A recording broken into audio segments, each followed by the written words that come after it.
Hey there, and thanks for joining us on GamePoints, our weekly get-together where we talk about more or less what I found interesting over the past week. I am, as always, your host, Stephen Brown. Joining me today are Sean Brown and David Smith. Say hey, guys.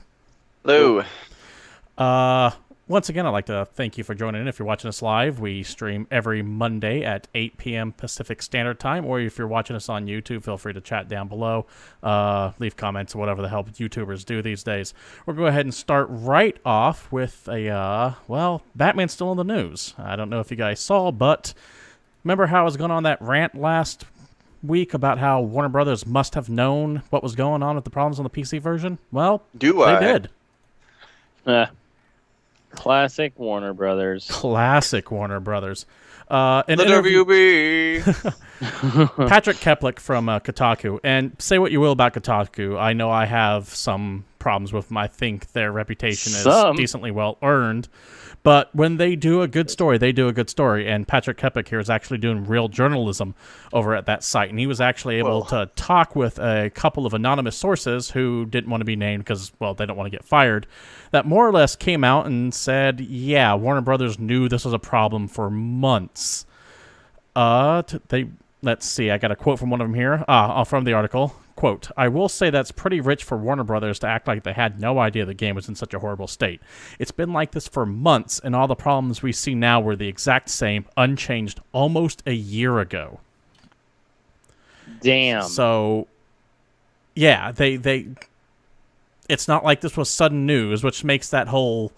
Remember the blog post Warner Brothers put out talking about how we feel this does not live up to our quality of standards and that this is not what we wanted to ship? Clearly bullshit. Yeah, pretty much. That's flipping hilarious that they just dropped the ball so hard and then pretended that they didn't. Another source came out, once again, don't want to be identified because they don't want to get fired, and rightfully so, said, quote, we reported literally thousands of bugs that were specific to the PC version related to the frame rate. All sorts of fucked up tester issues. The Batmobile in particular has always fucked things up on PC. So which makes sense. I actually had a question last week where I said, how do they not notice this in beta testing? Apparently... They did. Right. Did. So at least they knew about it? That just makes it even more egregious. That goes from being incompetent to just flat out fucking people over. Yeah. That's just them being dicks. They knew it was bad, but they were like, people will give us money. Dicks. Plus, all they had to do was look at all those fucking pre-orders they got. Yeah, There's exactly. Legendary editions. They're all, shit, we sold it, who cares? And the only reason Dude, all you gotta do is like look at their fucking Twitter feed when it came out and how many people just had like the Legendary edition, how many of the special PS4s were sold, and like all that other crap. You wouldn't even have this kind of response if it wasn't for the Steam refund thing either, because they pulled this shit with Arkham Origins, and that game, for some people, is still just busted all to hell. Yeah. So, yeah. Warner Which Brothers is funny, because they from the pretend get-go. that game doesn't exist. What are they going to do about this one? The third game in the franchise. Yeah. We'll see how that goes. But, yeah, Warner Brothers was asked multiple times for comment from Kotaku. They refused any communication. They have not responded to it at all. So The best part is like I made this joke a week ago, but they really are going the Colonial Marines route. Yeah, let's just wait. Like, if we don't say anything long enough, people will forget about the game. Yeah. Now, I've really never bought anything from Warner Brothers to begin with, game-wise, and now I'm definitely not going to buy anything from Warner Brothers game-wise. Did you pick up Shadow of Mordor? I didn't buy it, but I have it. Good I game. didn't buy it. Oh, it came in a bundle or something like that, right? No, I got it for a gift. Yeah, that's what it was. But it's a good game. I will Yeah, say Shadow that. of Mordor is fine. The first two Batman games were great. Well, the third one's even great, apparently, if you have it on console. Oh, that's the tragedy of all this. If you have the PlayStation 4 or Xbox One version, you have a fantastic game with, hands down, one of the best Batman stories I've ever seen. Yeah. But if you got the PC version, You're fucked. you're sucking farts. Yeah, you got George Clooney Batman. you got Nipples Batsuit Batman. Yeah. Joel Schumacher, no longer the history's worst villain.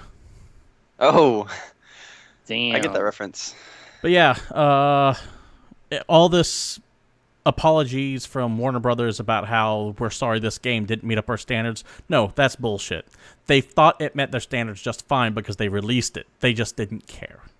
No, the problem is that they have really low standards.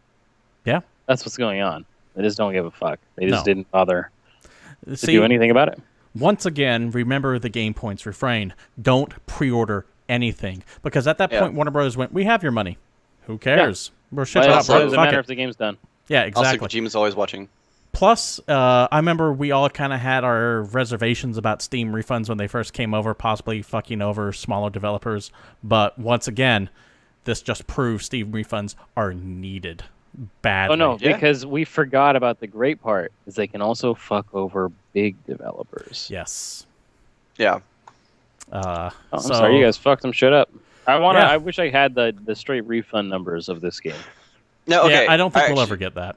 I do want to go back to the Steam refunds real quick because I was thinking about this, and I think I have maybe an idea that could work that won't screw over small developers where games are like, an hour long. So go with this with me and see if you think it could work or not. Because they can implement like some kind of game. Well, they could implement like a survey on how long it actually takes to beat the game, and if anything's less than 3 hours, then you can't actually refund it or something like that. And they can actually do like a data mine version of it too, where it's not like skewed on player bias or something. You gotta watch out for that you stuff. You can though. refund all pre-built like early access nonsense. Yeah, you'd still not be able to send that shit back. You gotta watch out for stuff like that though, because companies like a Digital Homicide or the guys that made all those shitty Greenlight Steam games that just take a bunch of Unity assets and throw it out there, those things would fall under the not able to refund category, and those are clearly designed to rob people of their money. Like, there's a lot of really short, cheap bullshit on Steam that's designed to take people's money. And I don't necessarily buy into the argument that refunds hurt smaller developers.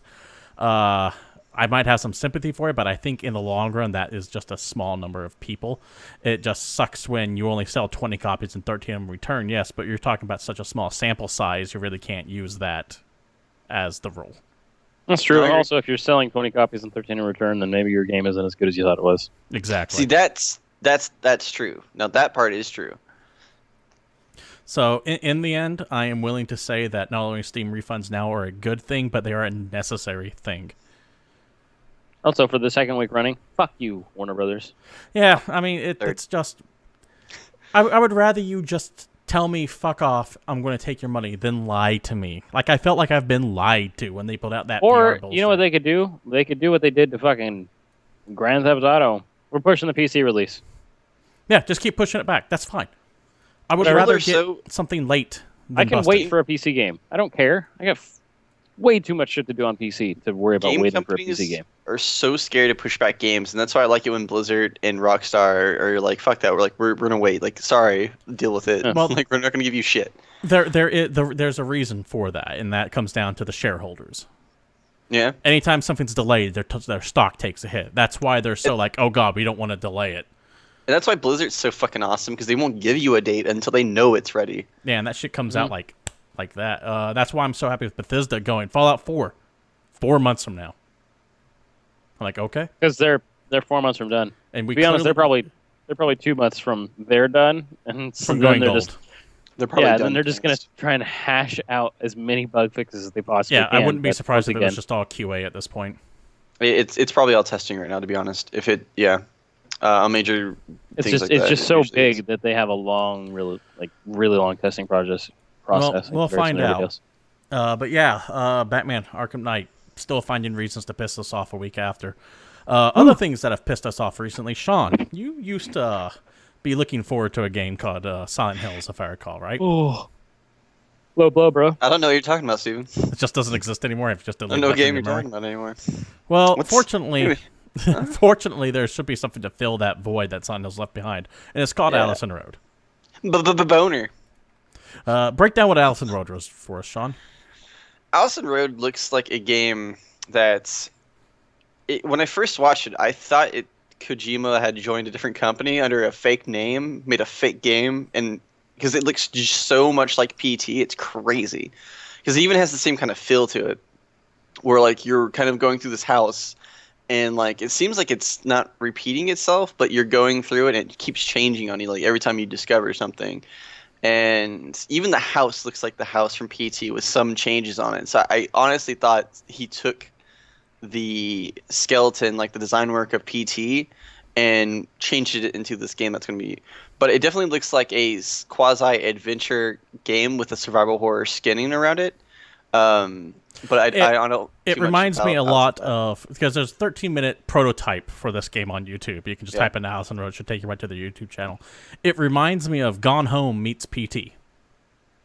And actually, you get a lot from that because it's much more a adventure game, in the way, at least in the way it appears, than what I anticipated. Well, I mean, obviously what PT is and what I expected from Silent Hills. It's more finding things, solving puzzles, looking. Anyway, we don't know how it's actually going to turn out all the way.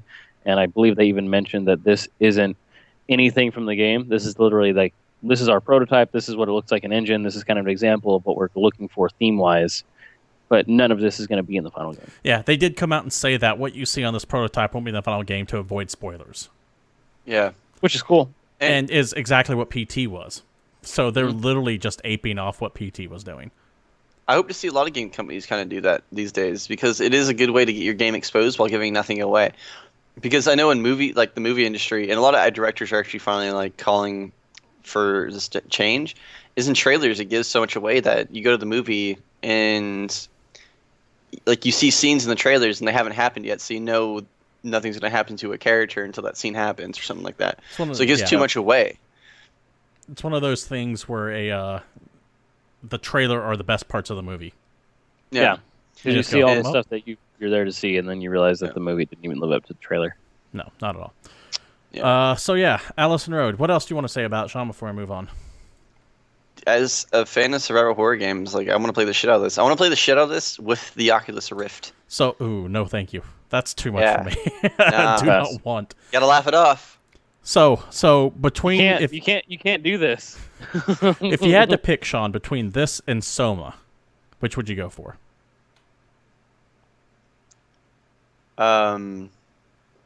Probably Allison Road. Just based on what you've seen so far? Dude, the graphics in this game look amazing. Fair enough. It's because it looks like PT. I'll be real. Fair enough. David, anything you want to add? I'd pick Soma. Why? Sorry, because I like that genre. Well said, David. That theme. I like what they're going for better. You like the System Shock look? Yeah, I do. Okay. Really I went back in 1995. How about that? I forgot that game existed. Yeah, everyone did. That's why I read that. Going completely off the rails or to a completely different topic. About 2 years ago, back when GamePoints existed in its, as you said earlier, Sean, beta format, I went off on a California senator named Yeland Lee. And that's that guy. Yeah, it is that guy. And what Yeland Lee did was he went around and he tried to pass a bill called AB 1179, and it was a state bill that essentially said you can't sell violent games to kids under 18. That bill sounds like a movie about a Russian submarine. That's the Widowmaker K-19. I was thinking U-571. That's a German submarine. I guess. Crazy myself. But sounds the like fact that there's two separate submarine movies off two nationalities should tell you enough. None of them American. Keep in mind, he didn't really define what was going to be violent. It was just going to be a learned council of elders who shall determine what was determining on it. Now, the Supreme Court actually got a hold of this and said, no, you can't do it. It's unconstitutional. So for a while, Yeland Lee was seen as the face of video game censorship in California, and thank God the Supreme Court came around and said, sorry, it's protected by First Amendment. Well, back in 2013, he was busted by the FBI, and let me tell you the things he was busted for. In this article from Polygon here, which I'll bring up right there, he was found guilty. He was busted for gun running, extortion, and bribery, and he pled guilty a couple days ago. That's amazing. I will say this. That makes him kind of cooler. What a dick. Well, I remember when this bill happened, and it was a pretty big deal at the time. I don't know if you guys are really familiar with the game legislation organizations that fight for games rights and all that stuff. Yeah, like the ESA, for example, is supposed to be one of them. Exactly, like the ESA, and they had a whole lot of backing with this, and there was all the send a letter to your senator campaigns about this AB or 1179, the whole not selling games to youth nonsense. Mainly because it was unprecedented. Like there was never anything like that for movies or music or whatever. So it would actually isolate games as like a different kind of media. So when it finally played through, like that was a really good time to find out that the guy behind the whole thing ended up to be some dirty rotten crook. Yeah, he was connected to the Chinese triads or something like that. I don't have the exact details, but his connection was like some dude named Shrimp Boy. That was his racism contact. Shrimp Boy, Lobster Boy. Lobster Boy. Gun running. This dude was against violent games for kids and was running guns. You know, we have someone in chat asking about our microphones, and I can't log in, so I'm sorry for you in there. I'm trying to log into the chat to talk to you, and it's not working. If you want a good headset, the Logitech G930 is only $90, and it's the one I use. I've been using it for 4 years. It's actually good. It's for just around $10. If you want a C mic, you'd have to go to a music store and spend some money. Yeah, the C mic that I use is an AT2020, and it's about $100. $20 open air mic, Logitech 330. Fill time, guys, while I try to fix this in. Yeah, that's the 330's. The 330's a webcam. Yeah, like that's what I was gonna say. If you're looking for something cheap, just get one of those webcams that are built for like Skype audio. Yeah, they actually have better. Yeah, they have better mics in them than other things. Yeah, I like a lot of Logitech products anyway. I mean, I don't own any. I just like them. Fair enough. Moving on. I'm having issues logging in chat, so I can't even see it right now, so I apologize. I'll see if I can't fix it here in a second. But next topic going on right here is, remember how we were talking about Rock Band 4 a couple weeks ago? Yeah. Yep. I'm skeptically excited about Rock Band 4. No, understandable. Well, they're being they're being also not only kind of co-published, but the instrument's also being made by Madcatz. As they have been.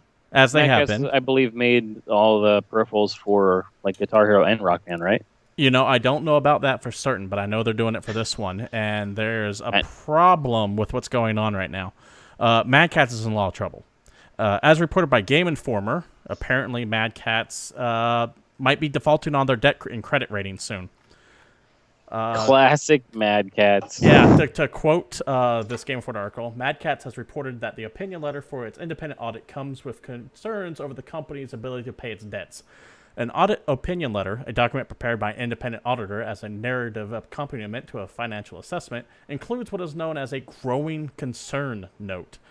Essentially, what this Game Informer article says is we're really worried that Madcatz might not exist as a company and they might start defaulting on all their debts. Okay, because I was going to say, that was the single most boring sentence you've ever said. Madcatz ain't got no money. They ain't paying their bill. Yeah. They ain't coming for their house. Yeah, good, very likely. And that really means Rock Band 4 is a make it or break it for Madcatz. If Rock Band 4 tanks, Madcatz goes along with it. Which is rough. But, I mean, think about it like this.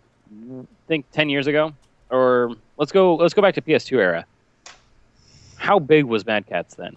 Pretty fucking big. It was. Yeah, they put a bunch of generic everything, controllers everywhere. Controllers everywhere. Like my PC controller I used back in the day was Madcatz. I had one of the wireless Madcatz PlayStation controllers just because it was easy. Like they were everywhere. I wonder if it's because this actually happened that like when like MLG tournaments and stuff like that stopped allowing third-party hardware. So I wonder if that has to affect them at all. Fighting game guys would have dropped them. Yeah, I don't know about fighting games because fighting games are completely different because like everyone's got like the pads and stuff like that. I don't know how that works, but I know in like first-person shooter games and stuff like that, you could only use the brand name like controls and shit. Because you couldn't bring in anything aftermarket because you couldn't hack it or modify it in any way to give yourself an advantage, which I assume would be something similar in the fighting game community. Like that, you could only and use it's just kind of funny if you think there hasn't been any peripheral-based games in a long time. There's not a whole lot of plastic cluttering up people's rooms anymore for video games. So it makes sense why they don't have any money. No, and I mean, think of the last big things Madcatz have ever done. When was the last time you even considered buying a Madcatz property? I like years. the fact that they can have 20 large missiles on them. A mech warrior joke. That's a good joke. I have one that shoots Nerf darts around here somewhere. But yeah, Madcatz, they could be going the way of THQ, if you remember how they went, because this is exactly how THQ ended up popping. We need that sound effect right now. The main difference... Unfortunately, the main difference is that this one, I won't feel as bad for. No. THQ bummed me out, to be fair. I liked THQ. Despite all their faults, I liked THQ. Madcatz stepped up their game over the past few years, but to me, they're still that cheap third-party aftermarket controller supplier that for $10 cheaper, sure, you can buy a PlayStation 2 remote, but you have to go through 5 of them in a course of a year. That's like every time I went over to a friend's house and they had like the stock controller that came with the box. It's the and then, friend controller. It is the friend controller. It is, but like they always had like 3 Madcatz controllers. It's like that person's parent who bought like Select Cola instead of like Pepsi. Stop it. Get the good one that came with it, and everything else is the cheapest damn part there is. You'll have like the 1 good memory card, and then you'll have like the 5 or 6, like 10 times the storage memory cards. I'm just thinking of the that wiped themselves all the time. The Madcatz GameCube controllers. It's like this is clearly not a wave. This is clearly not a Wavebird. I don't know what's going on here. That's terrible. A PlayStation 2 controller. So, while we're on the topic of the old legacy system, something came out last week that I thought was goddamn cool. Now, back before there was a Sony, back before there was a PlayStation. Sean, give me the way back music. I don't know what the way back music is. All right, there we go. Yeah, Saved by Christ, I agree. That's not the way back music. That's the change scene music. But it's gotta be like way back before PlayStation existed. There was a rumored partnership between Nintendo and Sony to create a console. Matter of fact, it wasn't rumored. They actually were going to create a console, and they were going to reveal this at the Consumer Electronics Show, also known as CES, back in '91. But Nintendo did Sony dirty. Sony did a mock-up, and they were going to have a presentation about this console. And then Nintendo comes out right before then and goes, and here's our new partner, Philips. And this was the first time Sony heard that they got dirty like that. So, because they went through the whole process to make the prototype. Exactly. Well, because the whole thing is that Nintendo contacted Sony to make a newer version of the Super Nintendo that could use a CD-ROM, because Sony made CD-ROMs. Like, that was the thing they knew how to do. So they started working on this Sony, Nintendo, Super Nintendo nonsense that could supposedly play Super Nintendo games and CD games. And that prototype apparently exists. Which we is have video of it, which you're seeing right now. What you're seeing here is the alleged, and I have no reason to doubt that this is faked at all. It looks too good to be faked. But this is the Sony Nintendo console prototype of what would have been the next generation Super Nintendo with a CD drive in it. It's the most ridiculous shit I've ever seen in my life. That thing is so sexual. It is. Like I said, there's some people doubting the validity of this. I don't think so, because if you look at it, I got some stills here. You can see where the plastic's been yellowed with age. I was just going to say. Can't fake that. The yellow plastic is a classic Nintendo from when they used all the cheap plastic in their consoles. Minor side note, my Super Nintendo is still gray. You know what that yellowing is, too, is that if you live in a smoker's house, it causes that pretty bad. But yeah, this thing, if it actually is legitimate, a collector would be willing to shell out good money, because as far as any of us knows, this actually shouldn't exist. By all intents and purposes, this thing does not, it should not be. There's no content for it. Oh, I guess technically you can play Super Nintendo games. Collectors would pay top dollar for the only existing prototype of the Sony Nintendo console. Nintendo, not the powerhouse it used to be in the console business or the gaming business. They still have a shit ton of money, though. They do. Nintendo's still big, but they're not Sony big. Philips, as a company as a whole, not just consoles. Philips, the only thing I've seen of Philips lately are portable DVD players. Philips has one entry into the gaming scene, and that's the CDI. Yeah. Which had Zelda on it? That had Zelda and Mario on it. The worst Zelda. And the worst Mario. You played Zelda. They had 2 Zelda games. There was a Link one and a Zelda one. I can't remember their names off the top of my head. And there was a Mario game, but I think it was like Mario Math or something like that. I think it was it was The Legend of Zelda: A Link to the Bad. Oh. Also, the best part about this is the fact that if it was not for Nintendo doing Sony dirty, Sony as a game company would not exist. No, not at all. That is the single best part, because they're like, we need you to make this product. We need you to mark this up. And they went through and did it and realized, you know what, we're almost done. Fuck those guys. Let's go make our own game console with blackjack and hookers. I would love to have been a fly on the wall at that CES show and just watch Ken Katagi. I can't pronounce his last name. Thank you. Watch his face just rage as Nintendo. I'm assuming that he just ripped off his business jacket and just had a prototype of the PlayStation logo on his chest and just said, Nintendo! You guys are picturing Japanese people completely like American, because this is how he actually reacted. Don't get racist on this, please. No, because they're way calmer. Eyebrow raised. he just and that was it. That actually, I could buy that. That's how Americans would have reacted. We would have been just ripped off the shirt, played the whole Hulk Hogan's intro song, and just elbowed them. It would suddenly be raining on stage. It was just arms in the air. But yeah, this one decision that Nintendo made created PlayStation as we know it. And Sony, ever since the 80s, has been the front runner of content when it comes to high definition, CD-based ROMs and stuff like that. They created 1 1080, 2 4K. Their resolution, I don't know why no one would want to join forces with Sony at that given chance. Well, here's the funny thing. Sony as a company is in big trouble right now. Huge trouble. The only thing that's profitable for them right now is the PlayStation. That's the only department that's making them money right now. Because theaters use them. Yeah, it's not. That's why they're having such big problems though. The only part of the entire Sony machine is PlayStation that's making that money. Remember, a couple months ago, maybe a year ago, they had to sell their LA offices. Yeah. So Sony's a problem. Well, I know they make a lot of money off difference because I saw the Consumer Reports on that.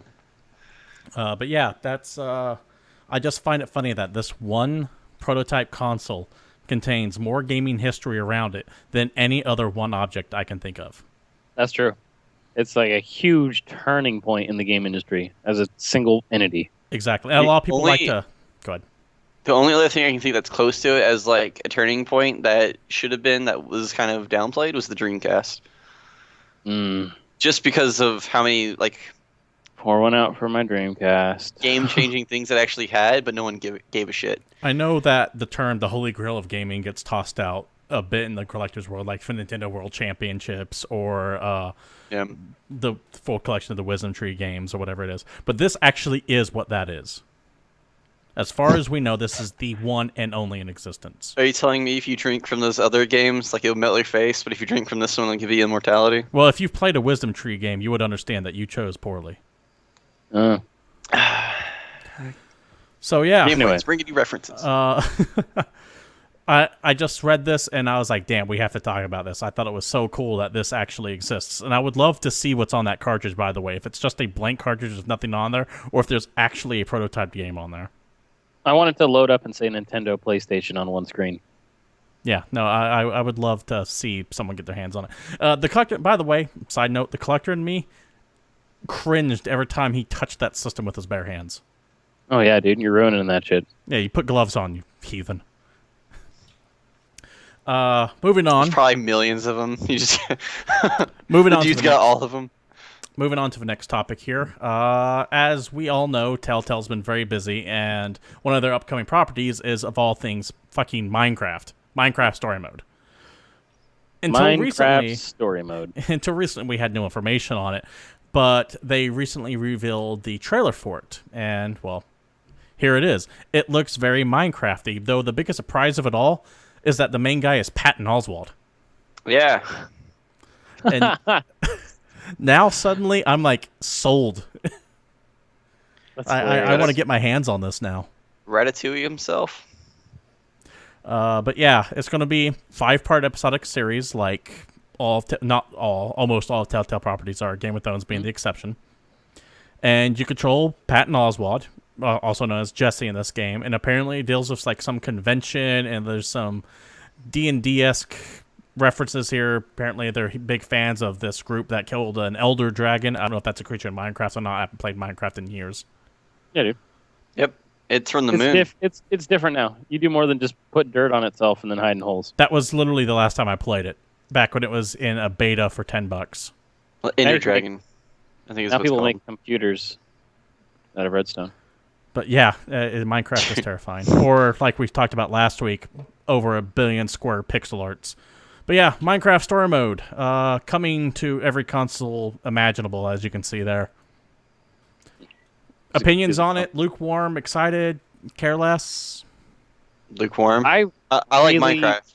I really liked Minecraft back in the day when I first started playing it. The problem is I played it in the beta or alpha so much that I burned myself out on it. So even though they've updated the game 1 million times since then, I've never found reason to go back. Because anytime I go back, I'm like, it's the same game with new stuff, and it's just not enough for me. No, But absolutely understandable. About once Telltale every makes a 6 good months game. for about a week straight. And I mean like a week straight. Like really hard. Just dive back into it. Because they do add a lot to that game constantly that actually changes the game like play of it. Because now they have like quests and shit. You can like actually. Yeah, last time I played that go game, you to didn't the need to eat. You didn't have to worry about like stamina and nonsense. And Yeah, dude. Now you can kill a fucking dragon.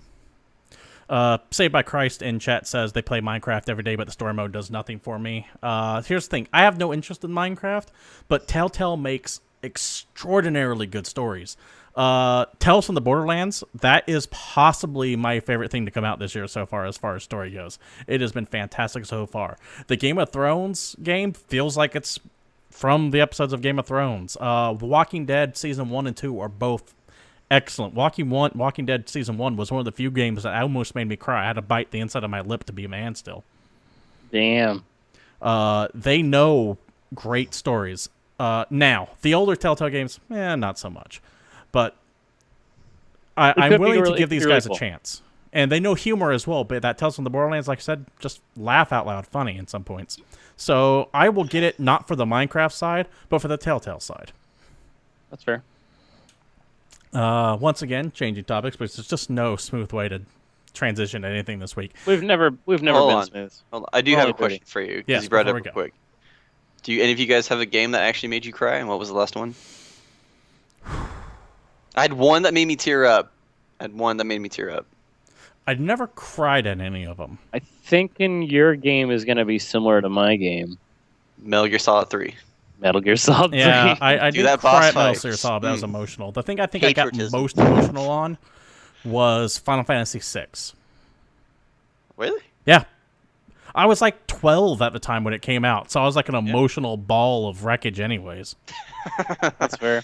I have all these feelings. I'm crying. My dick's hard because Tara's hot, even though she's 3D. It's 2-bit. But yeah, that game had some big emotional moments. But beyond that, oh jeez. Games that make The you ending feel to The feelings. Last of Us was really emotional. I don't know if I got teary over it, but No, like, that wasn't tears. I was just like, God damn, that's cold. I felt hollow at the end of The Last of Us. I was like, I'd wow. probably do the same thing in his situation, but damn, that is rough. If a burglar just came in and said, "I'm going to kill you right now," I'd just go, eh. He would Although, actually kill himself. I out got of one pity for more. Shadow of the Colossus. That whole game itself, I can understand the emotional side of it. I played through it. I didn't. Unpopular opinion. I think Shadow of the Colossus is overrated. Because your brain is dumb. But Man, David, you're going to just rip your own heart out at the end of Last Guardian. Because we all know what's coming in that game. Yep, everything's going to live happily ever Dog after. eats the kid. It was a ruse. all those magical items have been getting its seasoning. Yeah, pretty much. He's been trying to make like this super fancy meal that he's been working on for the last few generations. Mark Rock comes out of nowhere and shoots the kid. It's just like Call of Duty 3. All right, Anyway, let's talk moving about other on to the things. next topic. I'll do stuff about cooking. Last week, segue. a whole bunch of stuff was like hinted to be announced, or tossed away. None of these were really big enough to have their own segment, so we're just going to kind of throw them all together. One of them, Cook Serve Delicious 2, was announced. If you haven't played Cook Serve Delicious, it is a rapid fire, designed to be one of those overwhelming quick time event like games. It's actually really fun and a blast to watch someone stream. Restaurant game. Restaurant Make a game. hot dog with sauerkraut. It's all about also... how frantic shit can get. You also have potentially a new .hack game coming if you go to the website. That one's ridiculous. If you're going to go to the website, which you'll find posted below on our YouTube page at the end of this, you will see a web page that's under construction and just simply says new .hack game project coming. That's Do you guys like literally all it .hack says. games? I hated like the first games. 4. I know some people that are like outrageous excited about .hack. So. I just every time I see .hack game, I want a commercial of Sarah McLachlan saying, "Please stop making .hack games" with sad music in the background. Well, they haven't made one for like 7 years. The first 4, it was like the quarantine GU outbreak. series was superior. Yeah, I didn't care for this 4, but those other 3, the GU series, those were fantastic. So I don't give a shit about the shows though. I'm pretty lukewarm on it. It'll be cool to see what it goes with. It could be cool. I like playing MMOs that don't have anybody else in them. I'm down for that too. Something that I'm excited. There are actually 2 things I'm excited for. One of them coming up is Zero Escape 3. Now, Zero Escape, most Americans probably don't know what it is. They would know it as Virtue's Last Reward and 999, both of which were on the DS, the 3DS, and Vita, I believe. They're visual novels, so they're mainly story-based. You go through and you read it, and there's some puzzles thrown in. But the plots to both of them remind me a lot of Cube, where it's a bunch of people trapped in some weird place. They don't know what's going on, and they usually have to solve these death traps to get out, and usually they pit people against each other. So that's pretty cool, but I'm much more excited about the next thing. Yes, on this the list. next one is that we found out that Dawn of War 3 has been registered by Sega. Dawn of War, of course, being the Warhammer 40k RTS series, developed by Relic. Fantastic series of games. Like the first one, better than the second one. Yeah, Relic did it. And they registered websites for Dawn of War 3. Dawn of War games are straight up the only good Games Workshop-based video games available for the longest fucking time. I agree. They're still probably the best ones, even though the newest one was okay.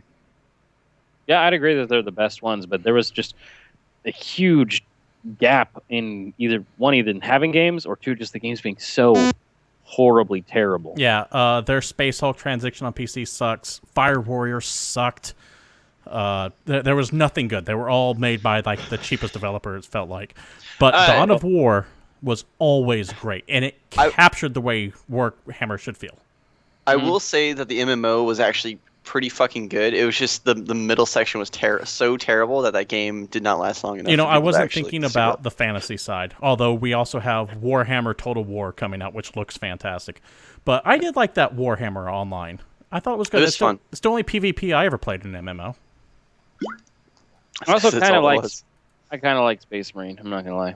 That's Space the one I was Marine talking about. could have The been newest good. one was good. Space Marine was all right. Although, did you guys play the the Smash TV game they had, Kill Team? No. Because I played that game on PS3 because we found it super cheap one time, and it's like a 2-player top-down twin-stick shooter, but Space Marines, and it was just flipping hilarious. Big relics. Could. Yeah, dude. Could be worth taking a look at if you can find it for like less than $1. It's fairly old at this point, but it was fun at the time. Fair enough. Once again, because segues are just pointless with all this random news going out here. GTA 5 on the PC was released a couple months ago. Huge seller on Steam because of the modding community. It's awesome. The game is just phenomenal. And there's been a series. There's been a series of people modding intros and movie scenes, and one that just absolutely caught my eye was this guy from YouTuber Murfish, who recreated the intro to The Fresh Prince of Bel-Air. I love this video, dude. It's so good. I saw this and immediately went, we have to talk about this. So, YouTuber Murfish, you've done a good job on this. But this isn't the only thing that's out there. You have people recreating scenes from like Terminator, Heat, Friday. Did you guys not see the what the fuck is that show? Never mind. I've seen a bunch of TV intros specifically. Like what? With this. Nothing coming to Full mind House. Right now. That's what I'm fucking thinking of. Did you there guys was a see Full the House. Full House? Yeah. There's no, I hadn't. Full House intro. It's legit. It's hilarious. Wow. Helicopters nails them. I have to watch that the last one. But yeah, this just shows how we've gone on about PCs and how they can just add tons of life to computer games through their modding scene. And this just reinforces that idea. You literally have, this isn't even a game, this is just someone fucking around with the movie maker in GTA, and they recreated one of the greatest shows from the 90s. Yeah, dude. Just keep going. Just keep making the show. Just like you got the intro down, you can play the intro every time and start actually recreating episodes of Fresh Prince. The Grand Theft Auto series might be one of the few series out there that they're not. I can't even complain about a single game. Not even the first two. Like all those games were good. Well, Grand Theft Auto 3 dramatically changed the gaming landscape. Absolutely. Like, seriously. It's up there with Final Fantasy VII as far as GoldenEye landmark games. It's changed shit. Made shit different. I think this just shows, one, not only is that the modding community should be fully embraced because of how much life it gives your game, but just how robust the engine is in Grand Theft Auto 5. Mm-hmm. That you can get with that stuff. And that game can look really good on PC. Yes, it can. Yes, it does. Gentlemen, have you heard of a website rather called Unseen64? Yes. Is that place where they talk about stuff that didn't happen? That is that place where they talk about that stuff that didn't happen. There's a website show, ladies and gentlemen. Oh. There's a website called Unseen64. If you've never been there, I'm gonna bring it up here real quick. And what it is a blog about all kinds of canceled video games or betas, just all kinds of cool shit that is never released. Some titles include Frank Herbert's Dune Ornithopter Assault, which was a Game Boy Game Boy Advance game. I mean, look at this. Let me see if I can't bring up the YouTube video here without fucking everything over. Okay, I'm not going to be able to bring it up on full screen here, so you got to suffer through this little tiny thing, but let's skip ahead here. You dick. This is a Game Boy Color game that never saw the light of day, but look at that. Or not Color, Advance. Looks like a Sega CD game. It's a Game Boy Advance game, though. I don't want to say this is super high-end, but my memory could be failing me. I don't remember anything on the Game Boy Advance looking like this. No, it's pretty good. It looks like a Sega CD game. Yeah, it definitely does. But there's all kinds of stuff on this website here. Let me go ahead and back to this. There was a Resident Evil with the Game Boy Color that never made it. That looks just unbelievable. There was a lot of Resident Evil games actually that got canceled for the Game Boy. There was a canceled Titan AE game, if you remember that shitty movie. Primal Rage 2, they actually have some information on that. There was a game that was supposed to be based on Hannibal, the Hannibal Lecter movie. They show off removed Chrono Trigger bits that never quite made it to the final version. And the thing that rips my heart the most is the canceled Star Control 4. Though probably for the best, considering that Star Control 3 sucked so hard. The big ones for me that I saw in there were Lufia in there. Yeah, they had there was supposed to be a Sega port of Lufia. Yeah. Lufia being one of the most underrated Super Nintendo RPGs of all time. Oh, easily. And the way they did it was perfection. Yes. With the sequels. They were supposed to have a Sega version of that apparently never made it. You can see some screenshots and I believe some footage of that canceled game there. Another one was Chrono Twins, which I think Square was supposed to do, and it was a DS game where you played two different characters who were part of the same lineage. Your top screen was the present, and your bottom screen was the past, but you played them at the same time, and it affected each other. And the thing is it's a SquareSoft named Chrono Twins, but there's no information if it was actually related to the Chrono series. I think you might be reaching a little far there, though it could have been. All I said is it was Square and it was named Chrono something. It could have been. I didn't say it was. I don't think it was, but it could have been. But that concept is really cool, though. No, definitely. David, see anything on there that got your eye? Dude, I have a few. Go for it. I'm going to go with Killer Instinct 2 for the Super Nintendo. Because fuck yes, I would have played the shit out of that game in 1996. Hands down. There was Legacy of Kain Dead Son, which is supposed to be a continuation of Legacy of Kain on PS3. That's a game franchise that is dead but near and dear to my heart.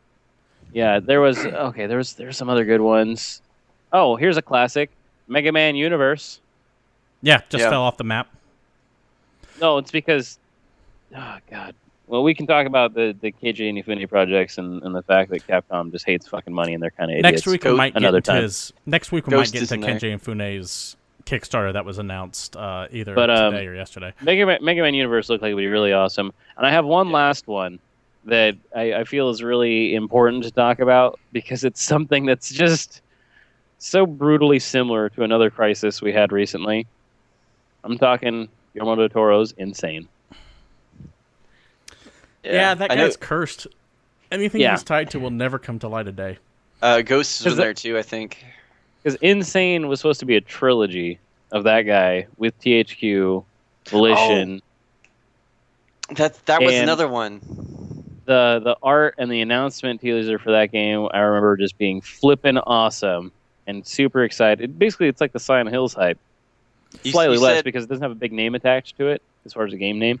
You said trilogy, and it completely rejolted my head, like my memory about another game on there too. Because there was a really cool Call of Cthulhu game on the Xbox in 2005. Dark Corners of the Earth or something like that. Yes, there was supposed to be a trilogy apparently that I found on this website, and it blew my mind. They were making 2 other games, sequels to that game, that they just stopped at they were almost like completely done too. That's a great horror game, by the way.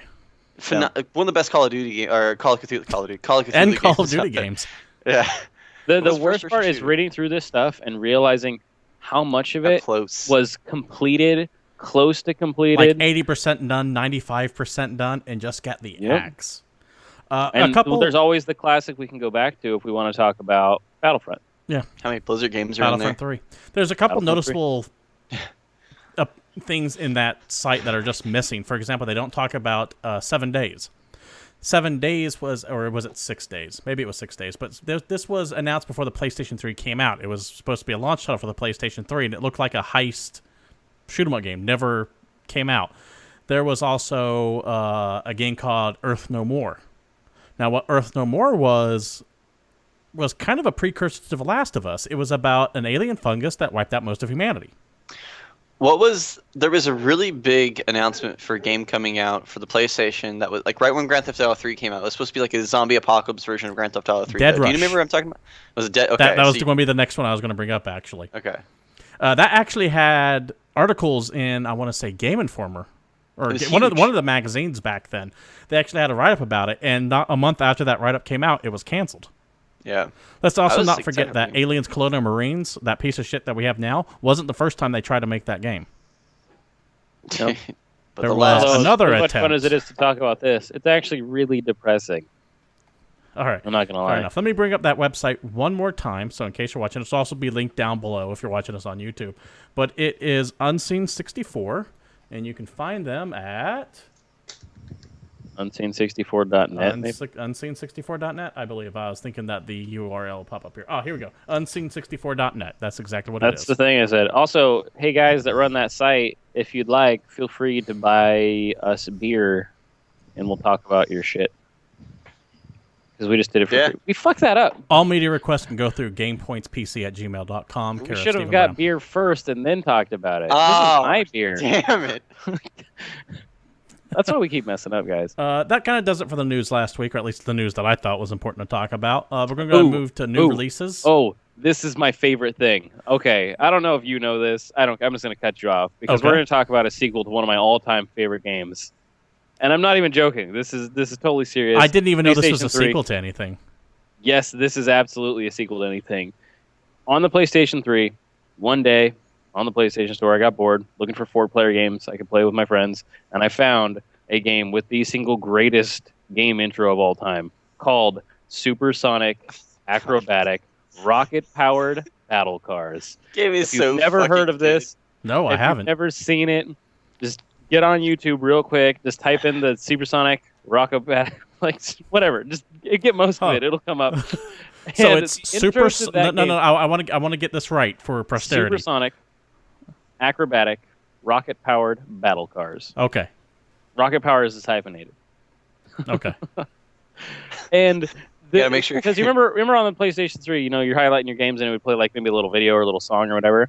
This would have a trailer of the game, and instead of just having this weird background music, you hear the drums kick in, and then a heavy metal guitar, and then some dudes start screaming lyrics that are about this game, ending in a chorus, a wail, and like a drum solo, and it's the greatest shit. Anyway, it's a game about acrobatic car soccer. And the game is called Rocket League, since you didn't actually say the title. Rocket League comes out this week. I'm talking about the other one still. Oh, well.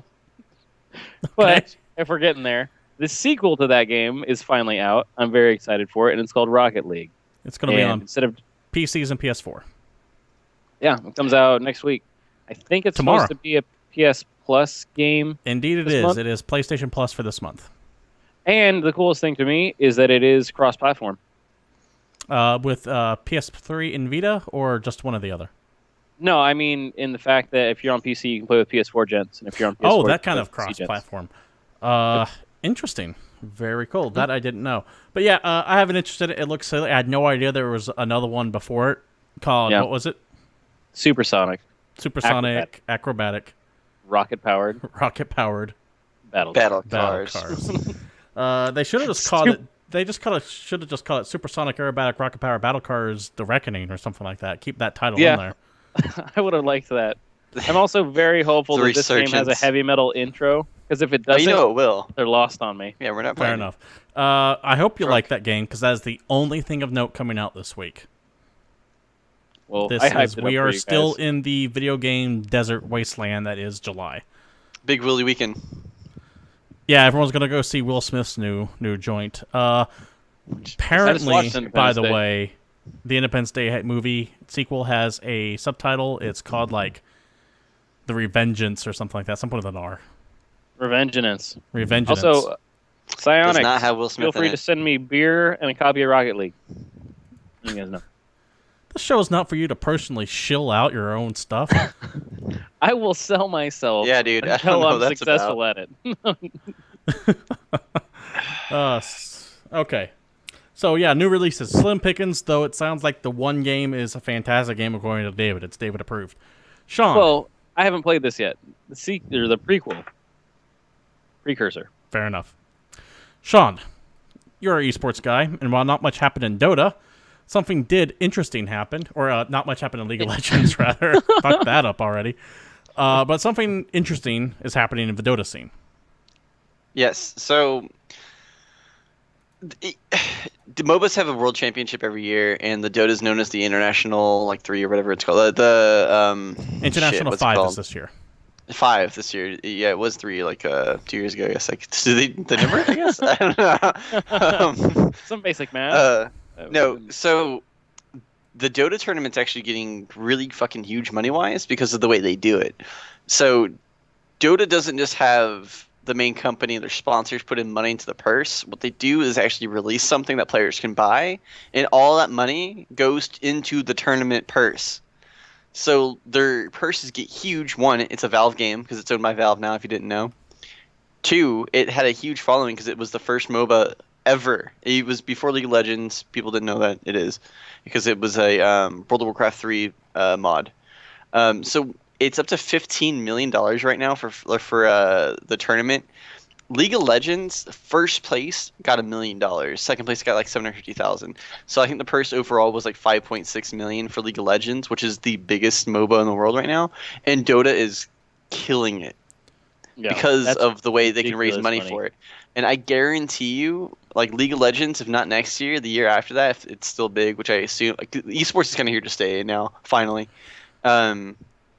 I think League of Legends is going to kind of follow suit with the way they're doing this. They'll find some way to make it so people can buy a skin or an item, and all that money will go to their purse, because this is just a genius idea. If you give me 1 second, I will try to bring up the Dota 5 International homepage here.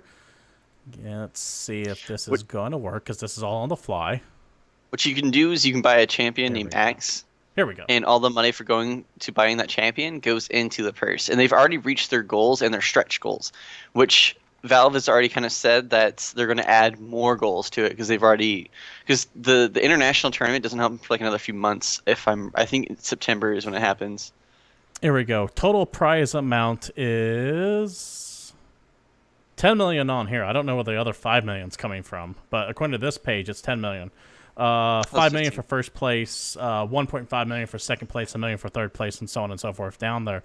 I'm willing to bet that you start getting into different. Well, I don't know. I have no idea where this article said $15 million from. Looking at this, just for instance, though, third place is getting first place money for League of Legends, and League of Legends is a much bigger game.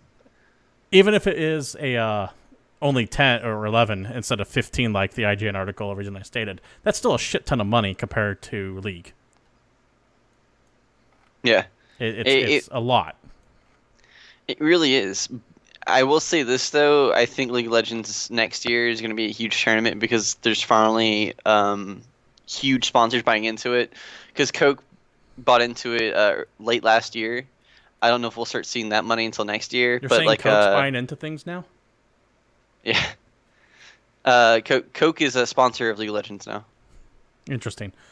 Either or 15 or 11, it's still, like you said, the 13th place. That's stupid money. 13th place is getting as much as first place is in League, or third place. You got to think about it like this: if you're gonna lay out the highest paid out tournaments and stuff, you have to go down like 7 or 8 spots before you're not in a Dota tournament.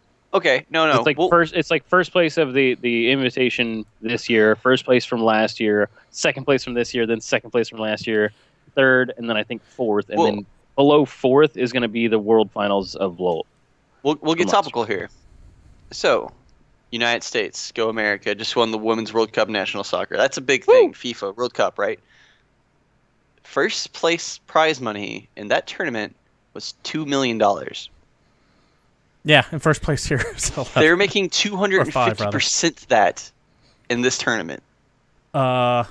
Here's a question that I have, and Sean, I don't know if you know this off the top of your head. Not counting the rest of the world, counting only in America, is Dota watched more than League of Legends? No, League of Legends is the most watched game in history of games. Like I said, just counting North America, though. Yes. Okay. League of Legends is watched way more. I have to wonder why they're able to pull in the bigger money then. You talked about it a little bit earlier, but... That's why. Because fans can... all that money from those champions is going into the prize pool. So that's what's happening. So they're crowdfunding it? Yes. They have been for the last 3 years. Okay. Also, think of... Even though Riot is huge, League of Legends is huge, put that against Valve. Yeah, Valve has a lot of money, infrastructure, and they may not want to throw a bunch of money at Dota, but one thing they do have is exposure. Yeah, they have the support base and the infrastructure as well. The ridiculous amount of exposure they get just from having Steam. Having it on Steam. League of Legends isn't on Steam, Dota 2 is. Yeah, every time you open up Steam, the first thing you're going to see when this is going to be, hey, click here to watch The International live. Yeah, man, people might get bored and click on it and be like, oh, this is kind of fun. I'm going to download Dota 2, and then boom. And as big as Twitch is, and Twitch backs League of Legends pretty hard, it still doesn't have 6 million concurrent users like Steam does during its low points. Also, shout out to Earl Stoke. What's up, buddy? Welcome to the chat, Earl Stoke. Appreciate you. You missed the part where I was talking about Rocket League. That, I just saw that number, went, goddamn, that's a lot of money for a MOBA. That's not even League of Legends. Yeah. Anything else you want to add to esports news before we wrap things up, Sean, or is that going to do it for today? Only other quick minor thing, a whole bunch of players announced they're going to retire after Worlds. Dyrus, at the ripe age of 22. At the ripe age of 20. Now, a lot of these old guard players are going to retire after Worlds this year in the North American and European scene. But not that big of a deal, but we're finally seeing change come and new blood arrives in the North American scene. Could be. Because North America and Europe is stubborn. Like, those teams have been around forever. In Korea, you see people oh, you were really good for last split. You were probably the best player in the world. Not anymore, son. It's my time. And, that's why actually Faker's reign is so impressive. They got that hunger. It's Korean. They got that need. There's also just way more people that play that game per capita. Whenever they finish a tournament, they have the need to finish another one an hour later. Do they always have Wi-Fi? And they do. And it's also amazing internet over there. Anything going on this weekend before we talk again? Not at all. No. Playoffs don't start for another few weeks, and I mean, To be honest, Europe, like Fnatic is dominating Europe. I think they're 13-0, 14-0 right now. I didn't watch this week. I know they're 12-0 last week. North America is just terrible, like just awful. TSM and that's about it, or good, decent, I should say, not even good. China doesn't care. They play way too many. China's like the baseball of, like, their league is the baseball league of all the other ones. Like, they play so many games that teams just don't care until the last 3 weeks, and then they'll start playing for real and like making playoff pushes and whatnot. So you can't tell who's good until the actual tournament starts. Korea, SKT is just like it should be illegal what's happening to teams in Korea right now because how good SKT is. Fair enough. Well, if there's nothing else you'd like to add, we'll just go ahead and wrap up the show. David, do you have any final words for us? I got one final thing. I got two final things. Yeah. One, I'm excited about Rocket League. I shouldn't be, but I am. Okay. Two, I actually forgot about one hilarious game that I found on that thing we're talking about that was canceled, and that's the third 2X version of Castlevania. Oh. We'll never be. My last thing. Sean. Go watch Earl Stoke at a stream, twitch.tv/Earl Stoke, as he collects the rainbow in Pokemon. It's much like tasting the rainbow in Skittles, but with animals that shouldn't exist made up in Japan. Fair also enough. not in your mouth. Well, it's up to this you. has been GamePoints. What an educational show this has been for no one. I am, as always, your host, Steve Brown. Thank you for joining us. Thank you for watching us live on Twitch TV/GamePoints. We broadcast every 8 p.m. Pacific Standard Time live with YouTube uploading our previous shows on there. If you want to check them out there, you can check out our YouTube page. Just type in GamePoints, one word PC. We pop right up there. Down there, of course, is Sean Brown. You can find him at the Disco_King. He streams occasionally at that same name, just no underscore. Across from him is David Smith at PalShifeSatori on the Twitter. And you can follow me at CapitalistPig21. If you liked what you see, you can follow us on Twitter at GamePointsPC. You can email the show with any questions, comments, concerns, tips, whatever have at GamePointsPC@gmail.com, as I suddenly start stuttering there for myself. You can also give us a like and follow and whatever at GamePoints Podcast on the Facebook. Subscribe to our YouTube channel, all that jazz that you young kids do today, except Instagram. We don't have Instagram because we don't care. Anyways, this has been GamePoints, and we are out of here.